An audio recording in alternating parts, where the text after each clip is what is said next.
Hi there, I'm Mia, and at 29 years old, I find myself freshly divorced from my husband, Fred. Our love story began back in college, where we shared classes and quickly fell for each other's charms. Despite our strong bond, there was a persistent thorn in our side. Fred's mother, Holly. She seemed to harbor an inexplicable animosity toward me, constantly meddling in our relationship. Despite voicing my concerns to Fred, he struggled to confront his mother, torn between loyalty to her and his love for me. Eventually, I resigned myself to endure Holly's unwarranted criticisms, believing Fred was inadvertently feeding her ammunition. Our relationship weathered many storms, with frequent arguments over his mother's influence. However, Fred eventually saw reason and ceased divulging details about our lives to her. After 3 years of dating, we tied the knot, much to Holly's chagrin. Her attempts to sabotage our marriage proved futile, and we distanced ourselves from her toxic presence for a while. During this period, both Fred and I found success in our careers. Although I outearned him slightly, to maintain balance, we split our expenses unevenly, with me covering the lion's share. Yet, despite our marital happiness, I felt a void within me, a need to pursue something of my own. Drawing upon my knack for design, I delved into graphic design as a side venture. Keen to keep it under wraps, I embarked on courses and invested in equipment without Fred's knowledge. My best friend, Jess, was the sole confidant of my new endeavor, offering encouragement and practical advice. As my skills flourished, Jess introduced me to acquaintances who were eager to engage my services. Despite my novice status, they admired my work and entrusted me with projects, gradually expanding my client base. This newfound source of income alleviated financial pressures and allowed Fred and me to enjoy a more comfortable lifestyle.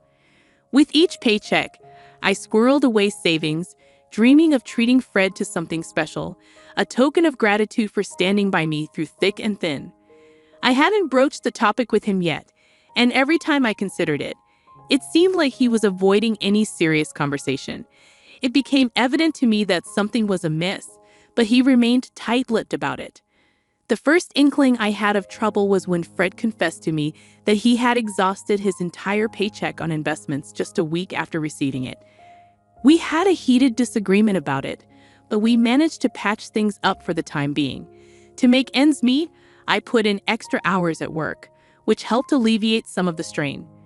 The following month, Fred repeated the same pattern, leaving me feeling exasperated. I couldn't fathom how he could squander his earnings so recklessly. In my frustration, I lashed out with hurtful words, though I later regretted my outburst. However, when the same scenario repeated itself for the third consecutive month, I reached my breaking point. I had become more cautious with my finances, working tirelessly not just at my day job, but also with my burgeoning graphic design side business, which was increasingly becoming our primary source of income. When Fred once again found himself strapped for cash, I was fed up. How could you let this happen again? Have you learned nothing? I admonished him. Despite his attempts to justify his actions, I refused to shoulder the burden of his financial irresponsibility any longer. It was a tough decision, but I made it clear that I would not be bailing him out this time. Fred's reaction was one of indignation and defensiveness, but I stood my ground. You can't gamble away your entire paycheck and expect me to cover for you, I asserted firmly. I won't enable this behavior any longer. Our argument escalated, with accusations hurled back and forth. In the end, Fred stormed off, leaving me to grapple with the turmoil of our crumbling relationship. In the aftermath of our confrontation, I couldn't shake the feeling that there was more to Fred's behavior than met the eye. Suspicions began to creep in, and I couldn't help but wonder if Holly, his overbearing mother, was somehow involved. Determined to get to the bottom of things, I decided to do a bit of sleuthing while Fred was out. It didn't take long for me to uncover the truth. Fred had been deceiving me. With access to his bank account, which he had unwittingly left logged in on my laptop, I discovered that he had more than enough funds squirreled away, contrary to his claims.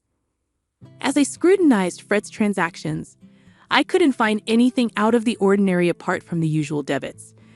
Perplexed, I wondered why he had been hiding his finances from me and weaving lies. Seeking clarity, I delved into his messages, and the first person I noticed him texting was his mother. Their conversation revolved around our recent altercation, with Fred painting me as the antagonist, claiming I had berated him for withholding money. Holly, his mother, seemed to revel in this discord, affirming her suspicions about me. As I scrolled further, I unearthed a disturbing revelation. Holly had been relentlessly disparaging me to Fred, labeling me as materialistic and insinuating that I was with him solely for financial gain. Ironically, I was the primary breadwinner in our household. Their exchanges showed how Holly's toxic influence had fueled Fred's grievances against me, magnifying minor annoyances and nurturing his resentment. The final blow came when I discovered their scheme to cut me off financially. Initially hesitant, Fred succumbed to Holly's manipulations, gradually acquiescing to her demands. He fed her ammunition by disclosing incidents where I expressed frustration, further stoking her animosity toward me. It was a devastating betrayal, leaving me reeling with hurt and confusion. Uncertain of my next steps, I sought solace in my best friend Jess. Nestled in her company, I shared the distressing truth I had uncovered, seeking her guidance in this tumultuous moment. Jess, ever the steadfast confidant, listened intently, offering her unwavering support as I grappled with the betrayal inflicted by those closest to me. I grappled with the weight of the situation, unsure of the best course of action. It seemed glaringly obvious. Cut off Fred's support, wait for him to hit rock bottom, then file for divorce. But Jess questioned the morality of such a plan, labeling it as cruel. Her concern nudged me to reconsider my approach, prompting her suggestion to sleep on it and revisit the issue the next day. Exhausted both physically and emotionally, I welcomed the respite sleep promised. The following morning, with the luxury of a weekend ahead, Jess and I sought solace in the familiarity of a favorite movie, drifting off to sleep in each other's company. The tranquility of the day brought a sense of peace, a temporary reprieve from the turmoil brewing within. We indulged in simple pleasures, immersing ourselves in movies, culinary delights, and each other's company. Despite the nagging thoughts of the previous day's revelations, I made a conscious effort to set them aside, prioritizing the much-needed respite. However, our reprieve was short-lived when Holly's call shattered the tranquility. Reluctantly, I answered, greeted by accusations and hostility. Holly's unwarranted accusations only served to exacerbate the tension, but just as encouragement urged me to maintain composure. In the midst of Holly's tirade, an unexpected proposal emerged, a 50-50 split of everything between Fred and me. It was a proposition tinged with skepticism, a test of my commitment to the marriage. Despite the audacity of her demand, I agreed, willing to entertain any possibility of salvaging what remained of our relationship. With tentative acceptance, plans were set in motion, culminating in a meeting scheduled for Tuesday to formalize the arrangement. Though uncertainty lingered, I resolved to confront the challenge head-on, armed with newfound determination to navigate the tumultuous waters ahead. I was stunned by the turn my marriage had taken, torn between disbelief and seething anger. How dare Holly brand me a gold digger, and how could Fred stand by and allow such an accusation? I had stood by him through thick and thin, supporting his endeavors even when they led to losses. I'd covered for him when he lied, shouldered the burden of our shared responsibilities, all while concealing my own side hustle, waiting for the right moment to reveal it to him. Sharing the details with Jess, her smile hinted at the brilliance of Holly's scheme. Splitting everything evenly would leave Fred with little to fall back on, given his lack of awareness about my additional income. I had hoped to surprise him with a lavish gift once my side venture gained traction, but now I was grateful to have it as a safety net. Tuesday arrived swiftly, and Jess accompanied me as support. Arriving home, we found Holly, Fred, and a lawyer already there, finalizing the contract. Ignoring Fred's silent plea for privacy, I approached Holly, demanding to review the terms. As expected, the agreement mandated equal division of assets, with a clause prohibiting financial assistance between us. Reluctantly, I signed, knowing it would leave Fred scrambling financially. Predictably, problems ensued. Initially, we exchanged only terse words, our rift too deep to bridge. Yet living under the same roof necessitated some communication. Fred attempted to breach the divide, but I remained aloof, resentful of his complacency. Eventually, tired of his persistent attempts, I relented. "Will you please just talk to me? We can't keep going on like this," Fred pleaded. His admission of missing our connection stung, juxtaposed against his willingness to sign away our financial unity. "What do you want me to say, Fred?" I retorted, my frustration palpable. "Is that why you agreed to sever our finances completely?" Fred's silence spoke volumes, laying bare the chasm between us. As we stood at the precipice of our shattered marriage, I grappled with the weight of our choices, uncertain if reconciliation was even possible. "I just needed to know where your loyalty lies, Mia. Despite all the issues caused by your mother, you still choose to side with her. Is this truly what you believe is best for us?" "Please, Fred, don't speak ill of my mother like that. And what wealth do you possess that you're so concerned about? I don't understand. I'm simply trying to make things right between us. Can we not lash out at each other? There will be no reconciliation until that contract is null and void. It's only been 2 weeks since we signed it, and I've seen no evidence to suggest you're not here for the money.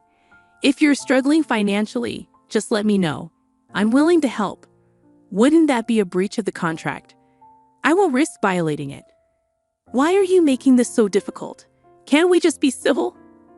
I could see Fred grappling with conflicting influences, your mother's and his own. The Fred I married wouldn't have succumbed to such manipulation. That month, I diligently paid off our major debts, leaving Fred in a bind. With my share settled, I had more disposable income.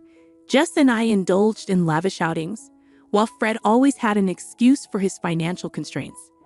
My graphic design side gig thrived, leading me to consider quitting my day job. Meanwhile, Fred struggled, his portion of the pantry often bare. While part of me empathized, I reminded myself he brought this upon himself. Holly's unexpected visit left me uneasy. Accusing me of stealing from Fred, she threatened to involve the police. Confused and defensive, I demanded an explanation. "You're accusing me of seeking revenge on Fred because I don't like the contract he made us sign. Please, your son has been struggling all month, but it's not because I've stolen his money to fund my outings to fancy places. He has no money to steal, and you know it. And let's not forget who actually coerced us into signing that contract in the first place. You forced it upon us, and now your son is paying the price." "Liar. I'm calling the police right now." "Go ahead. I haven't taken a single cent from your son." "Then how do you have so much money? Your job doesn't pay that much more than Fred's, and he's told me you've cut back your hours." "I have another business on the side, a graphic design venture that I plan to surprise Fred with. But thanks to your meddling, that plan went down the drain. I was even going to use the money to buy you a car." "How much do you make from it?" "More than you think, you see." I didn't lie. I was trying to do something good, and then you ruined it. If you care so much about your son, maybe you should be the one supporting him. With that, I handed the divorce papers to Fred. I had filed for divorce right after we signed the contract, holding onto them until the right moment. Fred's shock was palpable, but I felt no sympathy. Holly's satisfaction should have been evident, considering it was what she had been pushing for. Instead, she looked furious now that she understood the consequences for Fred. I informed them I would be moving out in 3 weeks, agreeing only to continue splitting the remaining loan payments. Fred tried to plead with me, but I remained resolute, reminding him that this was the consequence of his actions. In the following months, I found liberation from the toxic relationship. Holly contested the divorce, but with our assets legally separated, there was little for Fred to gain. In fact, he ended up losing more, unable to keep up with the mortgage expenses on the house we sold. He moved back in with his mother. Meanwhile, my business flourished, and I gained lucrative opportunities with big brands. It was a blissful and rewarding period for me. I'm grateful I had something to fall back on, sparing me from the fate Fred endured. Perhaps this will serve as a lesson for him in the future. But that's not my concern anymore.